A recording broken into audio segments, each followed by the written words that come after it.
Hey guys, what's up? Yep, you guessed it. Another multimeter in the challenge for the best multimeter under 20 bucks. Now this guy's under 15, so maybe he beats in price. But let's just talk about real quick the similarities. They're all 2000 count, meaning you can go up to 1999. So for instance, 19 volts, 0.99, and if you want to go 20 volts, you have to switch to the 20 volt range. Which, by the way, that's where this one differs. This one's actually auto-ranging. It's pretty impressive. You get an auto-ranging meter in this price category. Now, I know you've seen other cheap meters that do, but let me ask you something else. This guy is UL listed. Have you ever seen any cheap meters auto-ranging that are UL listed for 20 bucks or less? I think I might got you there. If I didn't, give me a comment. Let me know. Let's pass the word around on these low-cost, safe meters. This guy's UL listed. Now this guy's not. He's CE. So that's kind of where I thought this guy won out. These are manual ranging, 1999 count. This one has HFE and Fahrenheit, temperature, and this guy has a battery check. This guy has a battery check too. Now where he's different than this one is this one's 1.59 volt. And this guy's 1.5, 6, 9, and 12. So he has 9 and 12 he has 6 and 12 as well. And the battery check puts a small load on your battery to kind of drain off that self-charge, that very low energy that when you pull the volt reading on it, it looks good. But as soon as you put any load on it at all, it just takes that self-charge off. That's where the battery check comes in. Okay, so this guy also in the battery check has 3 LEDs that light up.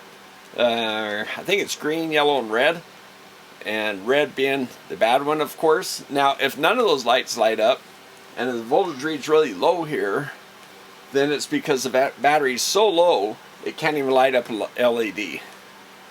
So I guess it's good, bad, good, fair, bad, and terrible.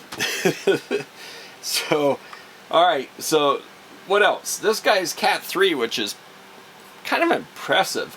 Cat 3 is what an electrician might want. Somebody who's doing the power on the other side of that breaker panel, or doing the lighting or three-phase power in a plant. That's Cat 3. That's usually takes some training. Cat 1 and Cat 2. Cat 1 is the low power stuff here on the bench, stuff that's powered by other devices. Cat 2 is if you open up the top of those and go inside that, look at the AC voltage all the way back to the plug in the wall. Well, that's all protected by a circuit breaker over there that limits the energy. Also, the energy in a surge, by the time it gets to Cat 2 or Cat 1, is a lot less. So you don't see the same protection in Cat 2. But this guy's Cat 3. That's impressive. Cat 2 and Cat 2. So, UL Cat 2. Okay, now here's the difference. These two read DC current, milliamps and amps. This guy has, the Amazon one has milliamp fuse and a 10 amp fuse. This guy has a milliamp fuse, but no fuse in the 10 amp range. But it's only DC current. This guy can measure AC milliamp and DC milliamp, as well as DC amps, the 10 amp. But the 10 amp, like this guy, no fuse. Okay, so trade off there. Alright, so UL listed, 2000 count, auto ranging where it's different from this. A couple more battery load tests than this guy does. So, but it doesn't have the 10 amp fuse where this guy does. Does do milliamps and AC current where this guy doesn't. Or this guy doesn't. So, yeah, that's why I thought this guy is worth throwing into the mix. Innova 3320. Hey guys, if you haven't subscribed, please do so. Like the video. That helps the channel a lot. It helps the video. It's a YouTube thing, and I appreciate that if you do that for me. And give me comments, okay? That's also a good thing, even if it's a short comment. Hey, never be embarrassed to ask a question. Any question's a good question, because there's someone else out there that wanted to ask it too and probably didn't, just like you might be on the fence of doing. So go ahead and ask those questions. And I try to answer all of them. So, hey, let's come over to the bench, open these guys up. Now, by the way, when I test these things, I don't test a whole bunch of ohm ranges and a bunch of current, a bunch of voltage ranges, because I'm not testing the accuracy of the meters. I feel like the meters, the chipsets they have inside are going to be pretty accurate. I haven't seen in a meter review where they've been inaccurate, I don't think.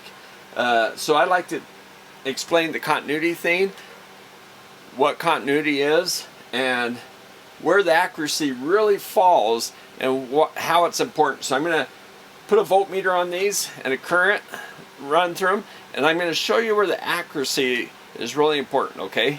Alright, so let's come over here and do it. Alright guys, so this is what they look like next to each other. This guy's still in the case. I just wanted to show you the package it came in. It says automotive, household, batteries, and computers, hands-free. I think that's because they put the leads here on the side, thinking that you could hold the meter and touch a thing, but you know, yeah, just kind of showing you some applications here, what they show. Alright, let's open this guy up. Who does that remind you of? Do I keep saying that? Hold on. Let's see if I can get this.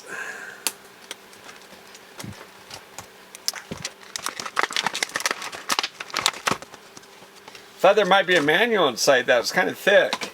So I guess you have to look online for the manual.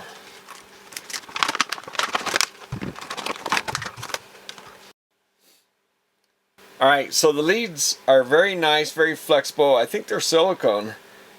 I mean, usually when I can bend them around, they're just really soft and flexible like that. That's kind of, they just have that feel to them. But they are kind of on the small, you know, pencil size connect, you know, which some people like. And they are sharp. They have these nice protective covers. And they have the protective covers here to help keep things clean and help these things from getting squished when you're storing them away. I see a UL mark on there. Okay, so there's a CSA mark right there. There's a 105 degrees C, 600 volt mark. Okay, now I need to take this guy off so I can turn it on and show it to you. Which, by the way, I don't even know if it comes with the battery or not. Ah, that's the answer to that. That's nice. I still want to open it up and look at it. Okay, here's the battery test functions. Okay, you got the 4 battery functions. You got the check mark here, question mark, and an X, or no light at all if it's bad. Here's the battery showing you what condition your battery's in. That's inside the meter. 10 mega ohm input. So when you're checking voltage, you have that 10 meg that's not going to load down your circuit. It's going to make the meter look invisible to your circuit. AC voltage, auto ranging. Now there is no manual ranging buttons or anything like that, so we don't really know how many ranges there are. Auto ranging, ohms again. And then you have your AC milliamps, your diode check, continuity. And what else we have? DC milliamps on this side and DC amps. Okay, it looks like you use this terminal for milliamps, battery checking, for about everything. The only thing you use this for is 10 amps, which just says unfused. And it has a 15-second max for 10 amps, and then you're supposed to let it cool for 15 minutes before you do it again. So the UL listing, very nice. Let's flip it over. Wow, look at that. That's a first for me. I don't think I've seen that before. Now this looks like it comes off. Wow, that's interesting. That was an interesting deal. Okay, there's stand, which seems pretty nice. I mean, it's pretty stiff. Yeah, that's nice stable stand for sure. Just compared to the Amazon. Here, let's. And then this guy's got the rubber case. This guy's got a little bit more flex to it. But yeah, you can see this guy's very stable. And this guy's stable enough too. I think they're all, this guy's probably got the most flex. He kind of wants to slide and he wants to kind of push down. So yeah. Let's see the, oh, you know what? Here's a difference. These guys have a backlight. This one turns off pretty quickly. This one stays on for quite some time. I think it stays on until you turn it off. This guy, no backlight. There's no buttons. You know, I think what it is, a trade-off between auto-ranging and backlight maybe. I kind of like auto-ranging meters, honestly, but I really like how clear this backlight is. The displays on these have about the same size of segments. Here, I'll put this and put them all in AC volts. Alright, so let's take some measurements. Alright, before I take the measurements, I just want to point out this display is bigger than either one of these two. This guy, it shows digits, right? But that's about all the display shows. This one shows AC, DC. It shows DC for battery checks, I guess. It shows auto, that's auto ranging. Shows amps up here, milliamps. Oh, millivolts. Okay, millivolts, volts, but it shows AC. Ohms, mega ohms. Okay, let's go to ohms over here. Yeah, there's no. This guy has a hold. I think I got the hold button pushed down. There we go. So, yeah, there's no indications like this guy. This guy has, okay, milliamps, volts for diode, and ohms, and a little continuity, little buzzer thing. Let's go to continuity. Yeah, there's no indication. It just kind of automatically goes between diode and ohms, I noticed. Oh, and I just happen to have this on Diode Check here. Let's go to buzzer. See, same thing. No indication. So this display is actually very nice. It shows a lot more information on the display. So by the way, I'm assuming the strap is meant to put your hand in like that to help hold it or something. Not really sure. Maybe wrap it around something that can support itself, I assume. Now these little holders on the side, they're pretty soft. They're really soft. So they hold it, but they're not. If you're gonna put it in here and try to touch something on there, it's gonna fall out probably. So yeah, these guys are very too flexible to really support these leads if you're trying to do like some measurement where you're gonna hold this and touch this while you hold the other, you know. So I guess you could hold like this, but I don't know. Anyway, yeah, I guess you could do it this way. Touch this against something and touch that against something and then touch this. But it might kind of help support it, but they are very soft. I'm just looking at the seal around here. It looks like it's pretty tight. But yeah, you have to undo this band to pull out the thing. I guess you could probably put the band through the thing if you wanted to. Okay guys, so battery check. I'm in voltage mode, not in the battery check. 5.8 volts. It shows V for volts and DC over here. Okay, 5.84. Let's check with the Amazon. 5.87. Pretty close. Now that last digit of accuracy has to do with so many counts of accuracy. I'll explain that in a moment. But okay, let's put it on battery check for 9 volt. And let's do the Amazon meter first. Okay, look, 5.9, right? So let's go over to the battery check. Look at that, 2. It's down there under 2. It's getting close to go under 2 volts. So let's see what this guy's gonna do. Yeah, 1. Whoops, let me get the leads correct. Oh, now, yeah, see, with the leads reversed, you still get the voltage, but it shows the negative sign. But with the leads in the right place. It's showing question mark and the light saying bad, if you can see those. Okay, now we'll go back to here just for fun. Yeah, so this guy's loading it down pretty good. Okay, I kind of rubbed him down with alcohol.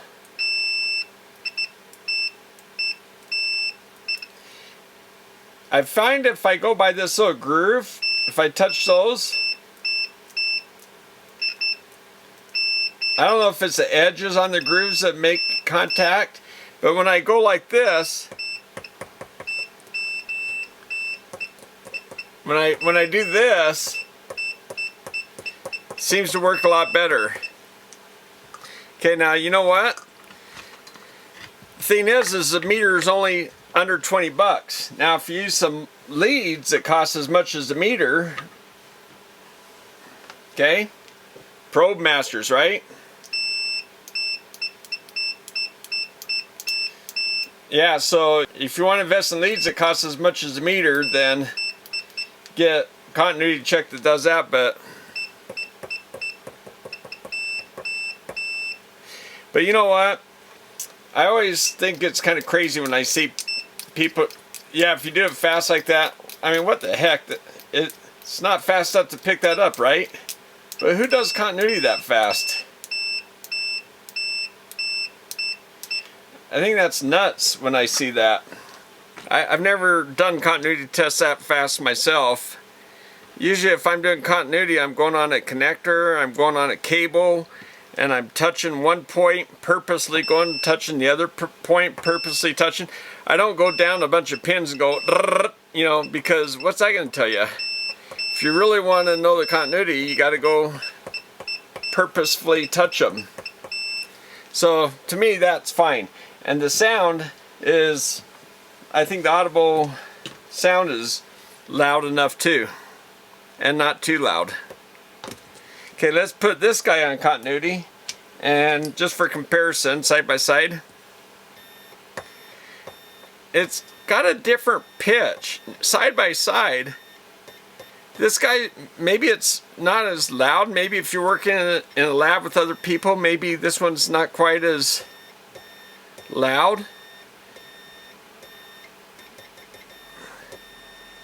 So I don't know, if you're working around the house or whatever, I might want a louder one like this Innova. That sounds kind of sick when I do it that way. But if I touch those little points together. Yeah, so the continuity thing is kind of interesting. You hear how loud that is? Okay guys, now we're ready to do continuity. I've got them all in continuity just so you can see what they look like when they start off. Just an over...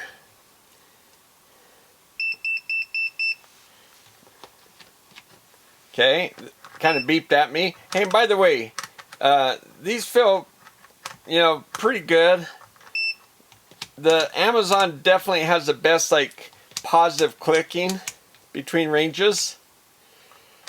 But this is good enough. I mean, you can, it's just so softer, but it's fine.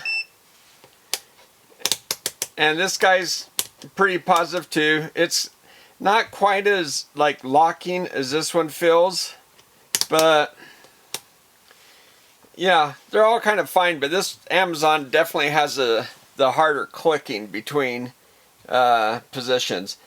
Okay, continuity. Now what continuity is that, let's say I got this set for 90 ohms. Let's see if we read continuity. Nope, but look, we got ohms, okay? Now that last place has to do with the tolerance plus every meter, the last digit has so many counts that it can be off. And I think these are like 5 counts off, okay? So that is totally within the accuracy of the meter, okay? Okay. Do you hear that? Yeah, you hear that? Okay, that's starting to sound kind of sick. Oh, there we go. Now it's saying we got continuity. Okay, let's see if we got continuity here.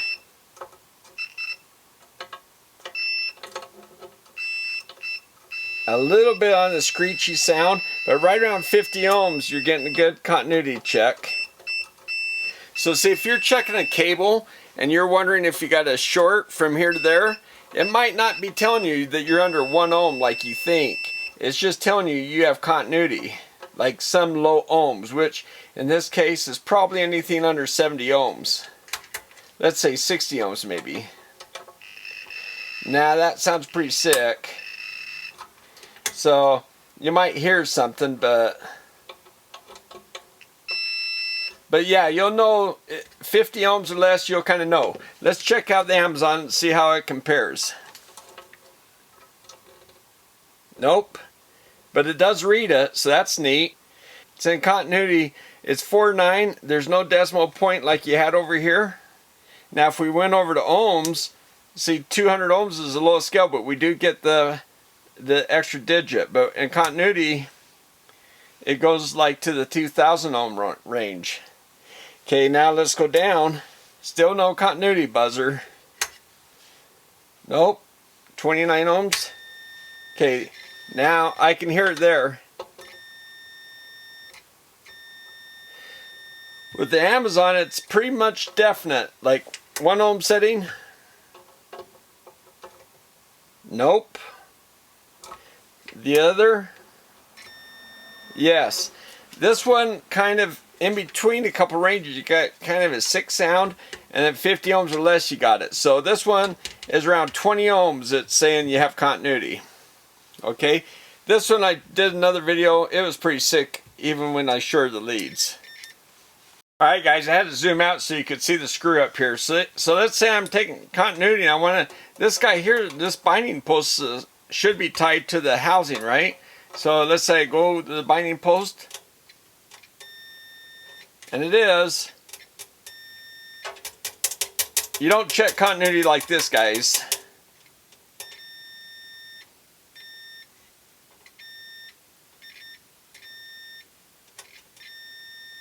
Okay, so there's continuity there.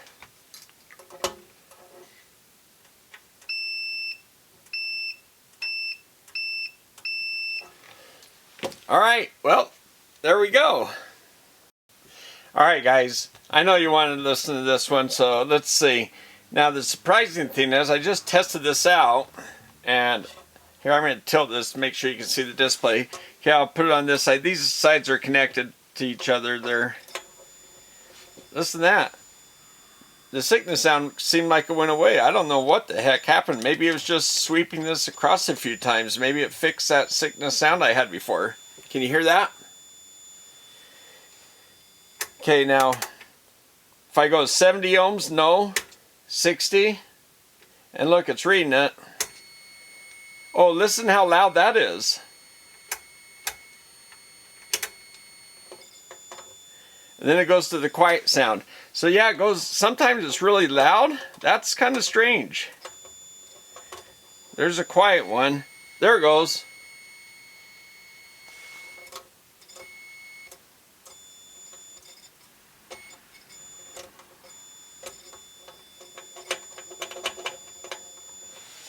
I don't know.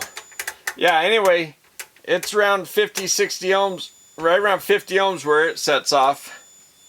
If you can hear that. Sometimes I get the loud buzzer, sometimes the quiet one. There it goes.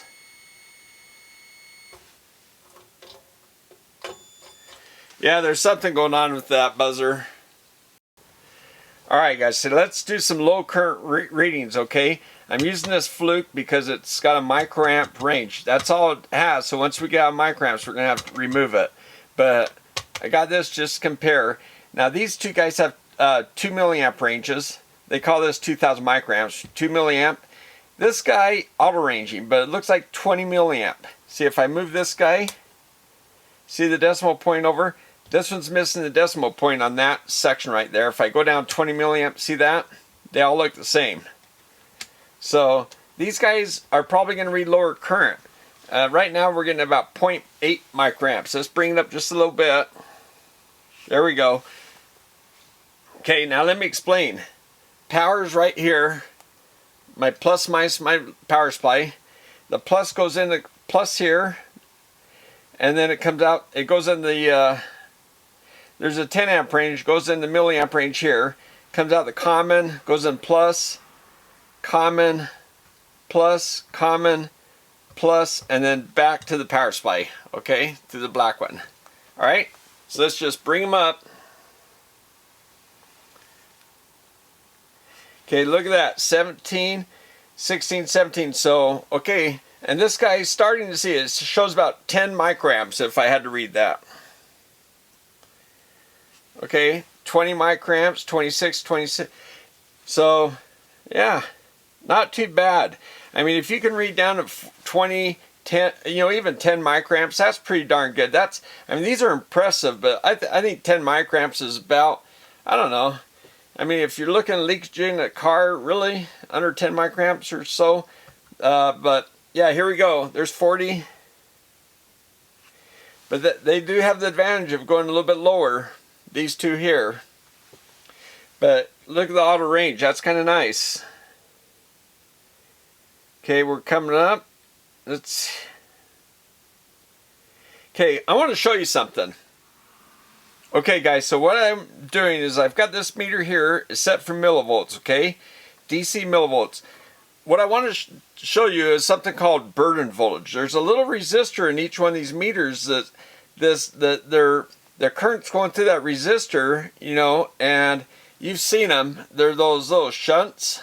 So it picks up the voltage off that and it gives you the measurement. So let's see what, and they call it burden voltage. So let's look what this one has. This one's, okay, that one's 9.36 millivolts. Okay, 9.5 millivolts.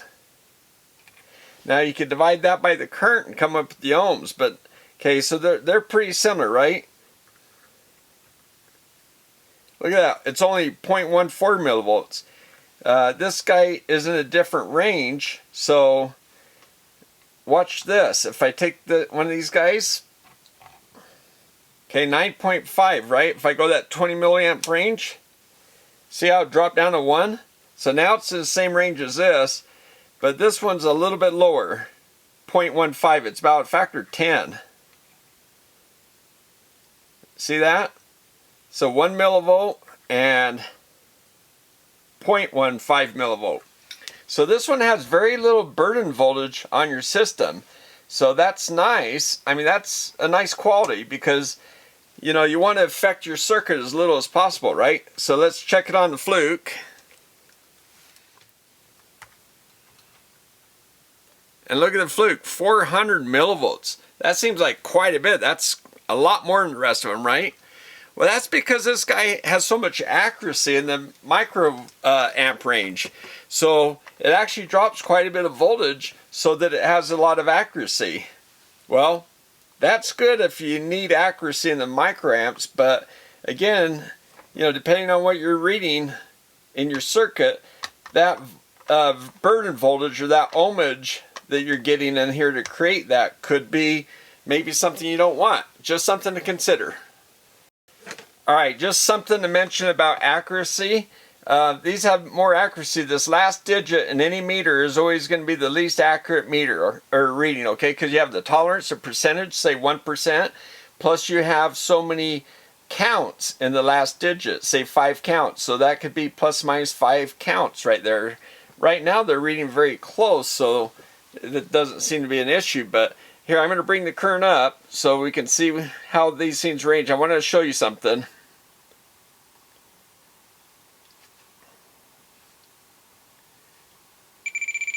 Okay, look at that. This guy goes up to about 220 microamps, and then it gives me that sound. It's saying no more, no mas, no mas. It's done. It's a microamp meter, that's it. So let's take it out. Okay, so now look, once I took this fluke out, this guy's reading 4.6. These guys went out of range, okay? That's because they're in the 20 or the 2 milliamp range. So we have to go, I'm kind of propping this up so the light doesn't reflect off that screen. So, okay, look, I have to go 20 milliamp range. and we're above that even. So let me drop it down. See, we popped over 2 ranges, and this meter is fine with that. Let's drop it down under 20, and the other ones will start reading. There we go. So last digit's the least accurate, right? So they're all looking pretty close. Okay, so let's go ahead and bring it back up. Now watch, at 1999, these 2 meters, and this guy's going to switch ranges. See him switch? So now we have to go down to 200 milliamp range. And all right, so what I want to show you now that we're in this range right here, let's go to 100 milliamps. I want to show you something, okay? I'm going to pull the plug out of the power supply, and I'm going to pop it in, and let's see how fast they react. That's something that's important too, right? The settling time, how fast they go through, because see, they have to go through 3 different, now manual ranges are already in the range of what we're going to be reading. This guy has to switch between 3 ranges, so technically this guy should be slower. Let's see, I haven't done this yet. Let's try it out. Here we go. Okay, I'm going to pull it out. I'd say they're all about the same. This, for an auto range meter, that's pretty darn fast. See, that's sometimes an advantage of a manual. Sometimes on a you know, auto range meter like this, you want to go to the range that you're reading when you're expecting the voltage to jump up, so it doesn't have to go through the ranges. But this guy here went pretty darn fast. Okay, let's go up 1 more range. Okay, see, look, they all want to go to 10 amp now. So I have to move this over. Now he's reading.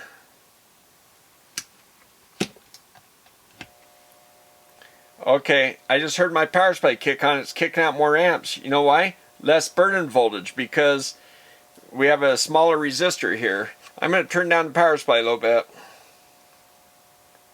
before I do the last meter. This one right here, I might be blowing out the fuse. Okay, look at that.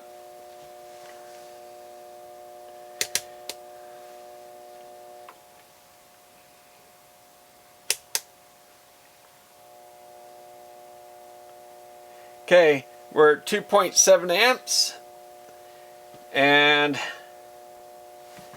it's time to read burn voltage. Let's see what it is. Here, let's go to 3 amps. If you guys want to do math, it'll make the math easier. Okay, these 2, all right, maybe they had to warm up their element, but okay, they're all pretty close to 3 amps. We're just going to take the average right there. Hold on. Okay guys, let's read the burn-in voltage now. We got about 3 amps on each one.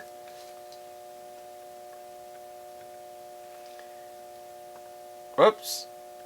I think I'm moving the meter leads around. Okay, it's about 48 millivolts maybe. Okay, 113, that's at least double. And about 54. So this guy's a little bit higher than this guy, and this guy's about double, you know, this guy. So yeah, that's burn voltage. Okay, let's try to see how fast they settle now that we're a little higher current. You notice this go OL in the beginning because it has to switch ranges.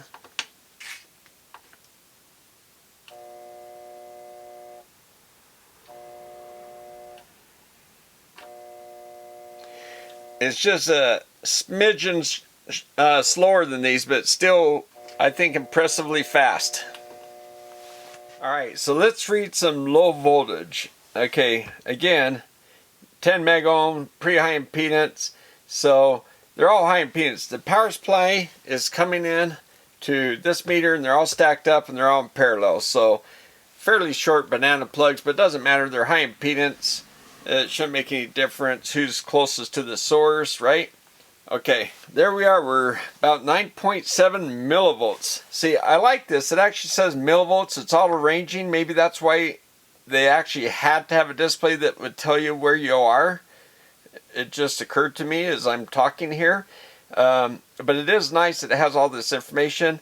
And we're at the 200 millivolt range here, so I know that those are 9.7 millivolts. Okay, and interesting thing is that's as low as my power supply lets me go down. It's actually, is that minus? That's actually minus. Look at that. I'll go up to 0. Okay, look at that. They're all reading the same thing. Now these guys are set at 200 millivolt scale. It's as low as it'll go. And this guy must be the same range because the decimal point's in the same spot. Okay, I'm going to bring it up. There we go. Man, they're almost identical. Remember this last place, you know, they're going to fluctuate a little bit. It's not a big deal. Wow. I'm just going to bring it up so it changes ranges to show you that. Okay, 1999 is as high as they go. And then I'll have to switch ranges. See, that's where an auto, you know, the auto range is nice. But, okay, so now we're in the next range. And 0.205, missing the decimal point. 1999, I'm going to have to switch ranges again. So see, if I'm right at 2 volts, I switch up here. Let's go up to 20 volts. Okay, we're 1999, we're going to switch range again. Okay, 20.2. What if you had a voltage that fluctuated between 19 and 20 volts? You know, you'd have to stay in the 20 volt range, right?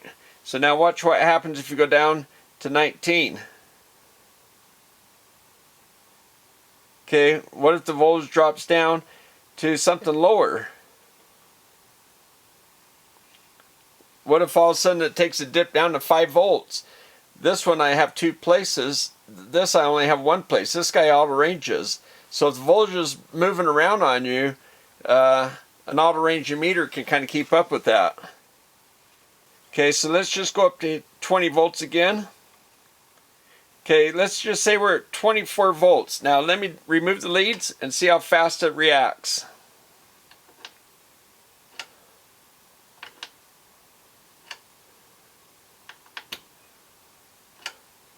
What do you think? They're pretty fast, right? You can see this one takes just a split second longer. Alright guys, so now I just took my leads and stuck them over in my AC outlet so you could see the voltage. So this guy, they're 200 volt ranges, and this guy has an auto range. We don't know, but it has a decimal place in the same place, so we can only assume. But there we go. These two guys kind of agree a little bit closer. This guy, AC range might be off a little bit more. If we go to 600 volt, let's see. Look at the accuracy at 600 volt. Not so good. This guy's still good. 122 just missed a decimal point. Yeah, I gotta feel that something's not quite reading as well as in this one. Now this is an older meter too. It's had some abuse. Maybe there's been some abuse I don't know about. Alright, so now if you're going to read diodes, we go to the diode mode, okay? Now what's important about the diode mode is how much voltage the meter puts out, so you know what kind of diodes you can read. This one only puts about 1.6 volts out. That's kind of on the low side. He can definitely read most diodes, but when you have diodes that have, say, 2 volt drop or higher, this guy's going to have trouble with that. Okay, look, 2.5. And, whoops. Well, I got... And about 3. So this guy's a little bit higher. This is the highest one. So this one's close to 2.5. This one's close to 3. And this guy's only... This guy's actually about the lowest. 1.6. You know, if you're reading some photocouplers or certain kinds of LEDs, you might have trouble with this guy. Now it does show the little diode symbol here, where these don't show any indication, buzzer or diode, it just automatically goes there. Now these do have a hold and a backlight. There's no hold or backlight on this guy. Okay guys, so I've wanted to show you the diode checker. Okay, now I got 3 different colors here, and we're in diode mode. Watch the red one. Usually the red ones are pretty easy. See the red one turn on? But look at the meter. I don't see any reading on the meter. I think that's kind of interesting. Okay, now here's this guy. I can see a dim light. I don't know if you guys can see that, but no reading. And I'm using these probe masters just to get really good leads, so there's no question about that, because it didn't make any difference with the cheaper meter. Okay, I can see the light, but I think it's interesting. I can see the lights kind of light up, but no reading. Okay, now let's go to this guy. This is a shot key. We go to the center leg, and you can see it reading. So in a normal diode, something less than a volt, it gives readings. But even though it can light them up enough where you can see it working, it doesn't actually give you the reading. I think that's interesting. Okay, let's go to the Amazon. Okay, start off here. Decimal points missing. Other than that, it's fine. Let's go to the LEDs. I can see it light up a little bit.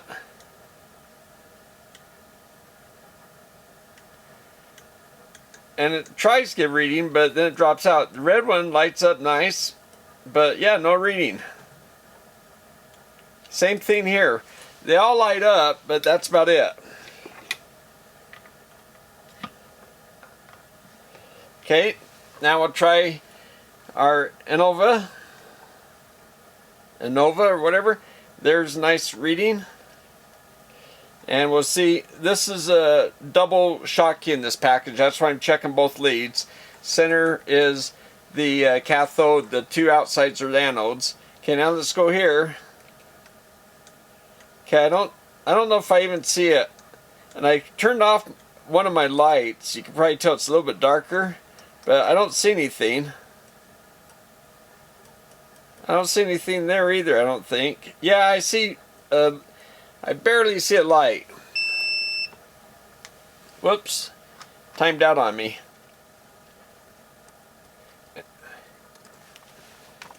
Alright guys, we're going to try this in the dark. I don't think I do see anything there. You do see the red one. I'm not sure if I see anything there either. Alright, let's bring in this big old boy, see what happens. Let's first go to the shot key.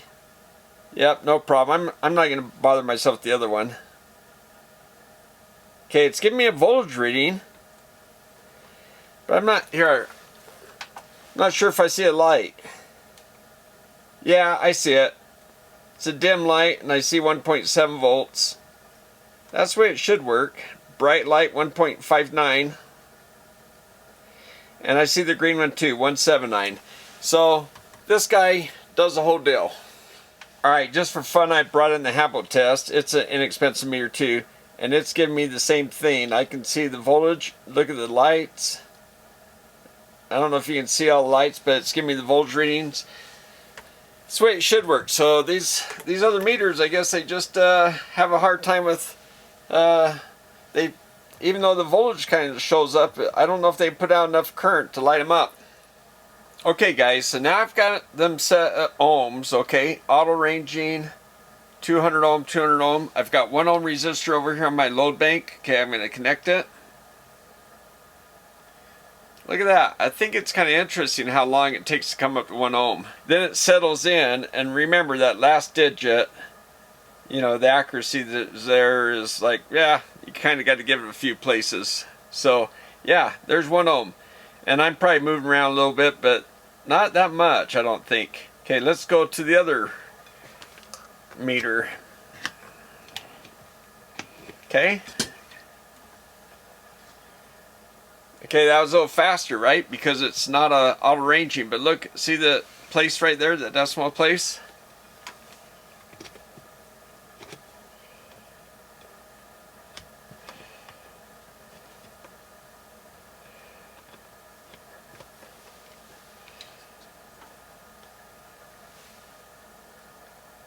Okay, this one's taking a little longer to get there, even though it's a manual range. and it's kind of settling in, but yeah, kind of interesting, huh? The 1 ohm. Okay guys, so I've got the ohm set for 251, and this guy's off a bit. I think, again, it's a used meter.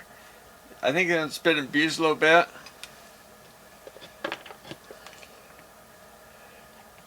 The idea I had was to go to 199 and show you where the trip point is, but yeah, there we are. I'm at 253. I'm going to go back to 200 ohm range and go back down again.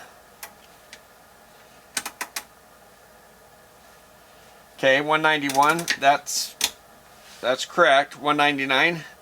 That's what it should be.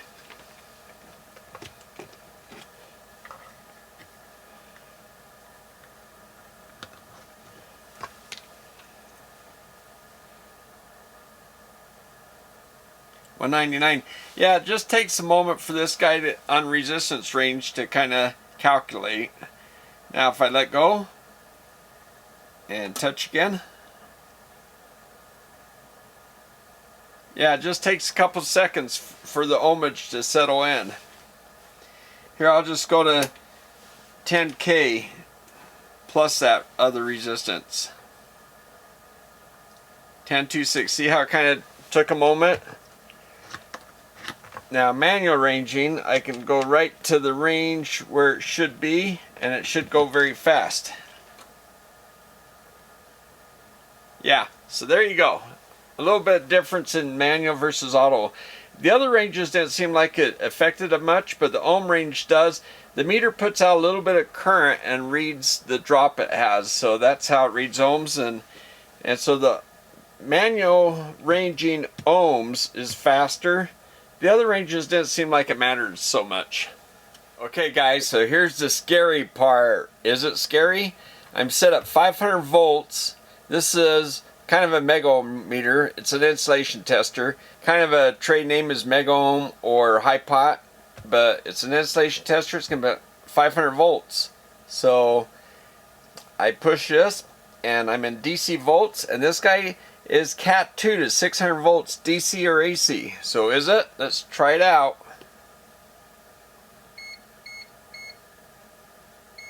Look at that, 529, 526, and it's reading about 9.86 megohms. Pretty darn good. Okay, let's exit. Let's go to AC volts. Now, it puts out DC voltage, so the AC equivalent would be the square root, 500 volts divided by square root of 2.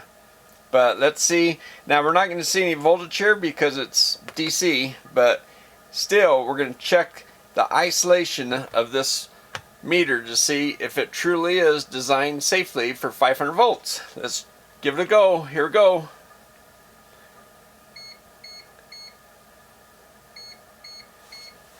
This guy just sees voltage jump around, but look, 9.9 mega ohms. See the mega ohms? And that thing's flashing high voltage. 526 volts. 9.87 mega ohms. Pretty darn good. UL rated. I've already tested these other meters in the previous video, so I'm not going to do that again. They all pass. They're all safe. Class 1, Class 2. Even though this is Class 3, I feel safe anything DC or AC on my bench up to the wall. So hey guys, what do you think? I mean, for under 20 bucks you can get a pretty cool meter. I mean, this guy's a little small dude too. Unhook it from the high voltage here. I mean, that's just a little small meter. And you know, one thing I didn't point out was the rubber guards. And you know what? We never busted it open, did we? Huh. Yeah, very small, robust little meter. Looks like, whoops. It's got these big old rubber bumpers. Not too afraid of dropping it. It's kind of hard to hit a surface other than rubber. You know, like even the face looks like it's protected. So, yeah, it kind of bows up here in the middle, but yeah, it looks like it's, whoop, there you go again. You know, this guy here is probably a really good one for the car. Go out there and work outside, drop it on your pavement slides off the hood of your car, if you don't want to hit the fan, you got to be careful when your car's running. But anyway, this old guy, like the Amazon, is a robust meter too. I think it's coming down to personal preference, which one seems to have the, what you want. Now for a good old electronics meter at the bench, maybe these guys don't work quite as good on LEDs or optocouplers, things like that. But, the diode function is not quite that robust on any of these little inexpensive meters, I don't think. But that's about the only place I think they had failings. As far as normal diodes, I think they checked those fine. So, what do you guys think? Hey, thumbs up on the video if you guys like it, and give me some comments, ideas, suggestions, all that kind of stuff. And hey, we'll see you next time. Oh, I got a power supply video I'm working on, by the way. It's been a while, huh? Okay, thanks guys. We'll see you next time. Okay guys, so just 2 screws to take it off, and that's it. What I want to show you is it does have this little guy here that is a little shield, and that little foil that folds over touches a spring. So it does have a little shield. That was pretty nice, and it has a little piece of foam to hold the batteries down, which, by the way, this is how you get to the batteries. Now they put some, I don't know, Daily Max. Sounds impressive. But what's nice about these batteries in here is look at this compartment. It's isolated. It's a nice, strong, durable battery compartment, so it separates it from the electronics. And in fact, it's on the opposite side of the electronics, so that's kind of nice. Now here's your little chip. A lot of surface mount parts. The crystal. Some capacitors here that are bent over. These are aluminum electrolytics. Now there's a big old 62 ohm resistor here. Kind of shows the outline supposed to be laying there, and it's laying over here. Here's the buzzer, and here's our current shunt, and here's the other one for the milliamps, and here's our fuse. Now yes, it's a glass fuse. Don't get all worried about it. Remember, we're only reading milliamps through this, and it's 250 volt glass fuse. So most of the things that you have your this plugged in on the bench, probably a lot of them have glass fuses. So, and it is captured. It can't slide through those clips, so that's good. There's slots here. Now there's 4 screws here. I've removed those so I can just pull it out and show you real quick. Now you can see these are the slotted type terminals, but see they're on the little springy deals, so they fit down inside those little plastic turrets that hold them pretty rigid. 1 PTC. Again, remember this is only category 1 and 2. It's not a category 3 or 4. Okay, this guy here kind of clips down in. Okay, the battery and the display are all part of the same little module, so that's part of keeping the cost down, I guess. There's nothing wrong with that. But so that just kind of clips in. Here's the connector for the board, so that kind of snaps in, and then the board kind of clips in underneath and pops down. But looking at the opposite side, there's your LEDs. So it looks like maybe a transistor here, some more surface mount parts, a few here. But look at all the open spots on the board, the little cutout here. So voltage isolation, right? And there's the little diode.